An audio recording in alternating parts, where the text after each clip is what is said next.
सरकार की तो इसमें पॉलिसी बढ़िया है योगी आदित्यनाथ का, लेकिन जो अधिकारी बैठे हैं ना सहकारिता विभाग के जो बड़े अधिकारी हैं, जैसे हमारे यहाँ एआरओ है, डीआरओ है, ये लोग अपने दफ्तर में एसी में आराम से बैठे रहें और इन्हें मतलब किसान की कोई फिक्र नहीं है। सरकार की कथनी और करनी में अंतर नजर आ रहा है। इससे किसान अपने आप को थोड़ा ठगा महसूस कर रहा है। अधिकारियों पे डंडा टाइट नहीं होगा तो सरकार का ऐसे ही चलता है।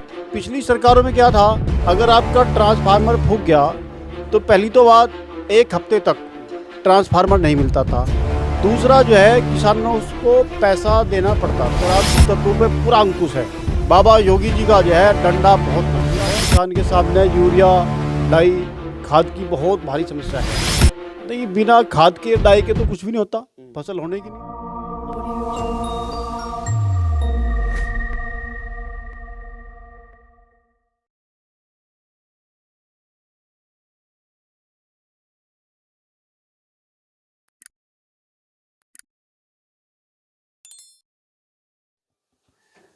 नमस्कार, स्वागत है आप सभी का हिंदुस्तान 24 पर और मैं आप सबके साथ विपिन चौधरी।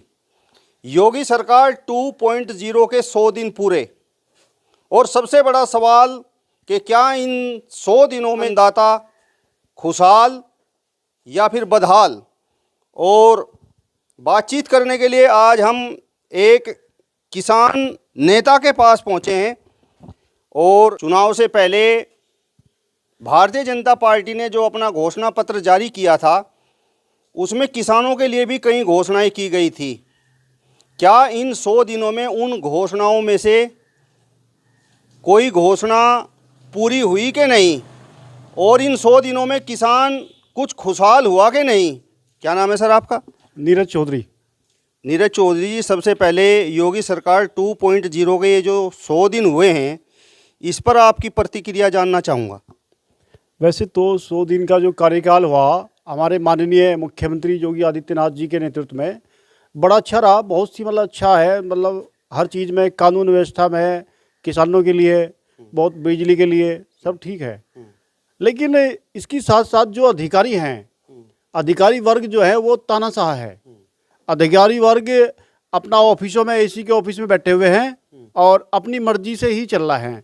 उस पर जैसा कहते थे ना कि भ्रष्टाचार पर रोक लगेगी, अभी भ्रष्टाचार पे कोई रोक नहीं लगाई गई। ऐसा ही तहसील में लेखपाल ले लो, तहसीलदार, सभी टोटल जितने भी अधिकारी हैं वो सारे के सारे भ्रष्ट में लिप्त हैं।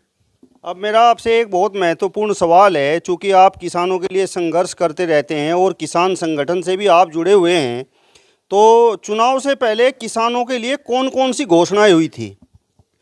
चुनाव से पहले भाजपा ने घोषणा करी थी, एक तो किसानों का बिजली का बिल माफ। बिजली का बिल माफ तो नहीं किया, लेकिन हाँ जो 12 है उनका बिल आधा जरूर किया है। और दूसरा अभी लाइट की जो फिलहाल समस्या चल रही है, अब किसान का फिलहाल जो है धान का टाइम चल रहा, तो लेकिन इतने कट मारे जा रहे हैं कि किसान का जो है टाइम पे जो है पानी नहीं आ रहा। बहुत बड़ी समस्या है ये भी किसान के सामने। तो वैसे तो सरकार की कथनी और करनी में अंतर नजर आ रहा है। इससे किसान अपने आप को थोड़ा ठगा महसूस कर रहा, लेकिन जब तक इन अधिकारियों पे डंडा टाइट नहीं होगा तो सरकार का ऐसे ही चलता रहेगा। आपने कहा कि सरकार ने कहा था कि किसानों को बिजली फ्री देंगे, लेकिन बिल आधे कर दिए। यानी सरकार ने घोषणा करके किसानों का वोट तो ले लिया और सरकार बनने के बाद अपने वायदे से मुकर गई। नहीं, वायदा तो किया था, लेकिन देखो उत्तर प्रदेश बहुत बड़ा राज्य है, उत्तराखंड बहुत छोटा है, हरियाणा छोटा है, आपका पंजाब भी छोटा ही है। वहाँ पे जैसे बिजली के रेट कम है, लेकिन जब तक ये हमारा उत्तर प्रदेश छोटा राज्य नहीं बनेगा यही समस्या चलती रहेगी।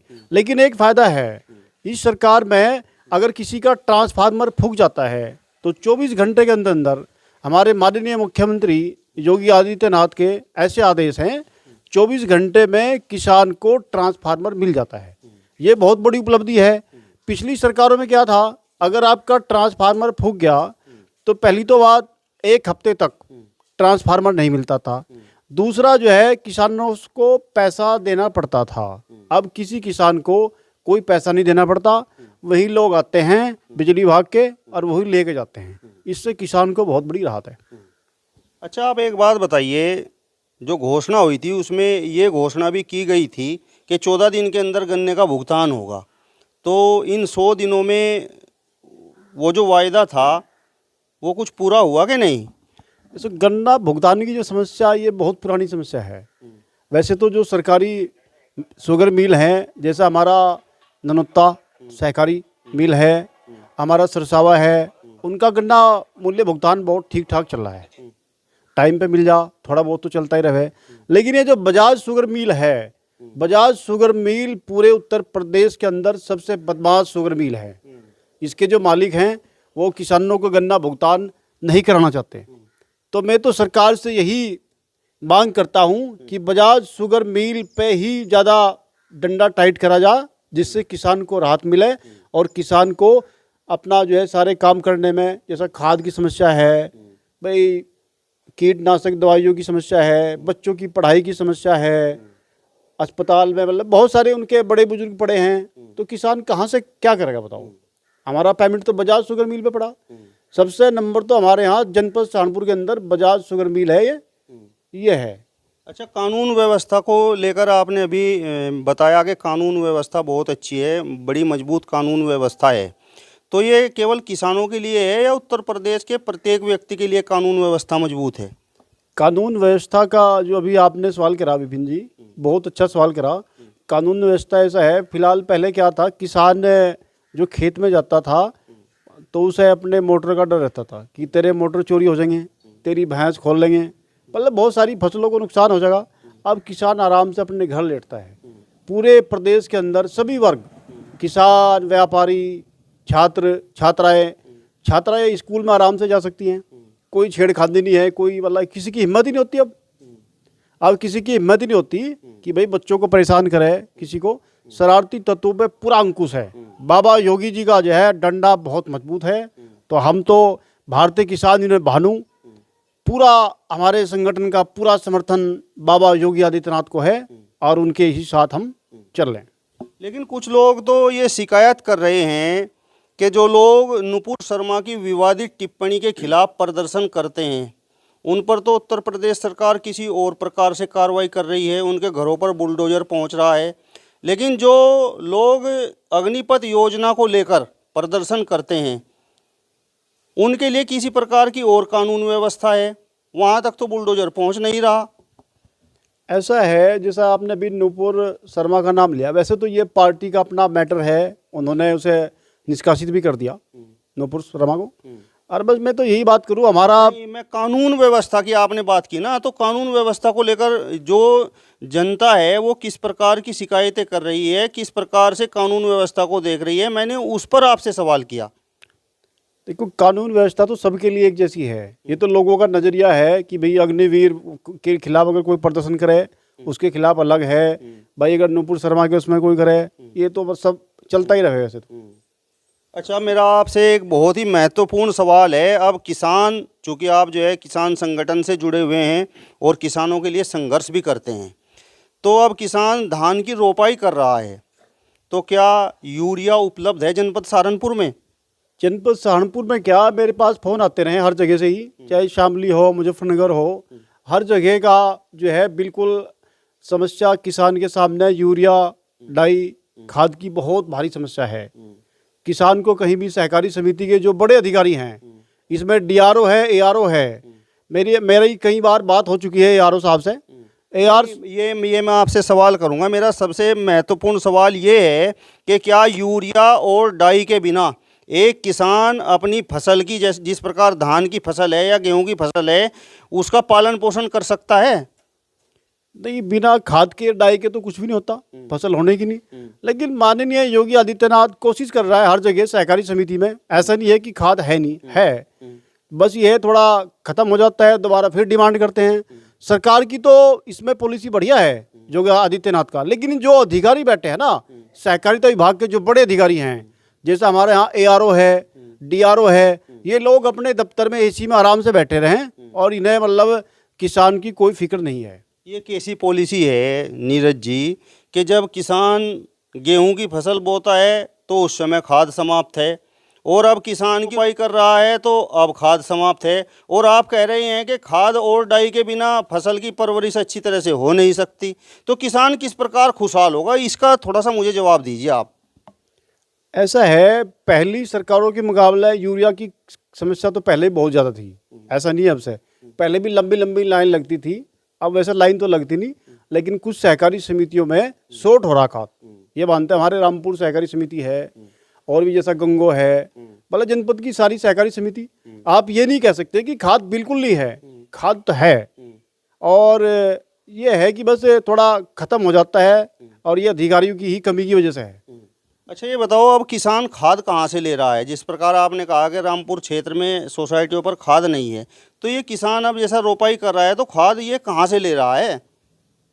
किसान प्राइवेट दुकानों के पास जाता है, और प्राइवेट जो दुकानें हैं उन पे किसान को ये नहीं पता ये असली है नकली है, तो किसान अपने आप को जो है ठगा महसूस करता है।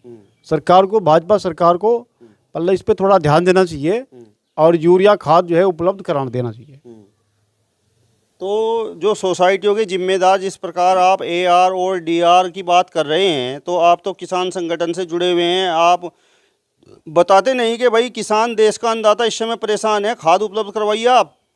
मेरी कई बार अधिकारियों से बात हो चुकी है, उसी समय भारतीय किसान यूनियन भानु ने ये निर्णय लिया है, जनपद सहारनपुर के अंदर जो गन्ना भवन में सहकारिता विभाग का DRO बैठता है, हम बहुत जल्दी ही, अगर 2-3 दिन के अंदर यूरिया की किल्लत खत्म नहीं करी गई, तो भारतीय किसान यूनियन भानु के नेतृत्व में जनपद सहारनपुर का किसान गन्ना भवन में DRO का घेराव करेगा और उसे बंधक बना के रखेगा। जब तक किसानों को यूरिया नहीं मिलने का, हम उसे बंधक बना के रखेंगे। आप तो कह रहे हैं कि सरकार किसानों के लिए काम कर रही है, अब ये बात भी स्वीकार कर रहे हैं कि यहाँ रामपुर क्षेत्र में खाद नहीं है, तो फिर खाद गया कहाँ पर है? नहीं, मैंने ये नहीं कहा कि खाद बिल्कुल नहीं है, खाद है। अधिकारियों की जो ढुलमिल रवैया है ना उनका, उनकी वजह से जनपद में खाद नहीं है, उनकी वजह से नहीं है खाद।